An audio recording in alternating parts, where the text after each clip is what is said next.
وہ دور جو جبریت اور عطوف کا دور ہے، وہ اس یزید ملعون کا دور ہے، وہ اس مجرم کا دور ہے جس دور میں ظلم کی کوئی انتہا نہیں رہ گئی، جس ظلم میں خاندان نبوت کو شہید کیا گیا، جس ظلم میں حضرت حسین کے، حضرت حسن کے بچوں کو، ان کی اولاد کو صرف قتل نہیں کیا گیا، صرف تیروں سے چھلنی نہیں کیا گیا، گھوڑوں سے رون دیا گیا، جسم سے ان کے سر کاٹے گئے اور یہ سر پہلے کوفہ لے جائے گئے، عبید اللہ ابن زیاد جیسے ملعون و مجرم کے پاس، پھر یزید کے پاس بھیجے گئے جس نے وہاں رونے کا ڈرامہ رچایا، اور اس کے بعد اپنے ان بدماش گورنروں کو ادنا سزا نہیں دی، ادنا ملامت نہیں کی، وہ اس پوری سیاست میں شامل تھا۔ حضرت مولانا علی میاں صاحب رحمۃ اللہ علیہ نے حضرت علی پر جو کتاب المرتضیٰ لکھی ہے، اس میں امام طبری کے حوالے سے لکھا ہے کہ یزید فاسق تھا، فاجر تھا، نمازیں چھوڑتا تھا، شراب پیتا تھا، لونڈے پالتا تھا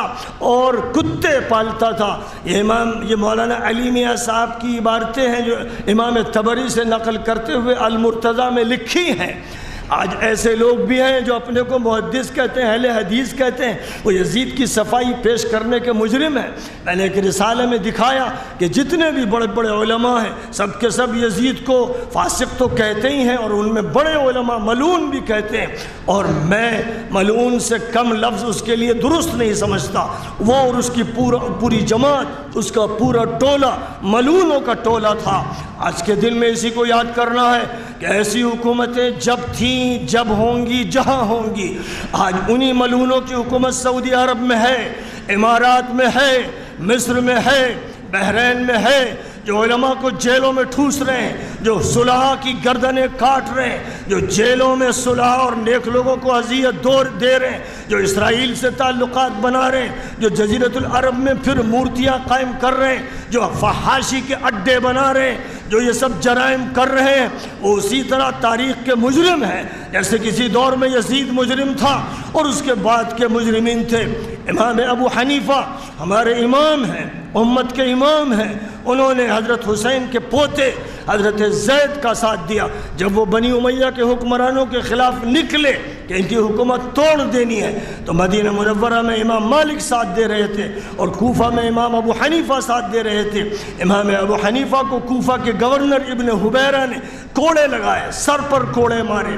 امام مالک کو کوڑے لگائے گئے اور ان کا ہاتھ اکھاڑ دیا گیا، جس کی وجہ سے وہ ہاتھ نماز میں اٹھا نہیں پاتے تھے، ہاتھ لٹک گئے تھے۔ یہ سارے جرائم انہی مجرموں اور خطا کاروں کے ہیں، اور امام ابو حنیفہ کا جرم یہ تھا کہ وہ اہل بیت کے ساتھ تھے، امام مالک کا جرم یہ تھا کہ وہ اہل بیت کے ساتھ تھے۔ اب جو لوگ ان کو باغی کہتے ہیں، زید باغی تھے، حسین باغی تھے،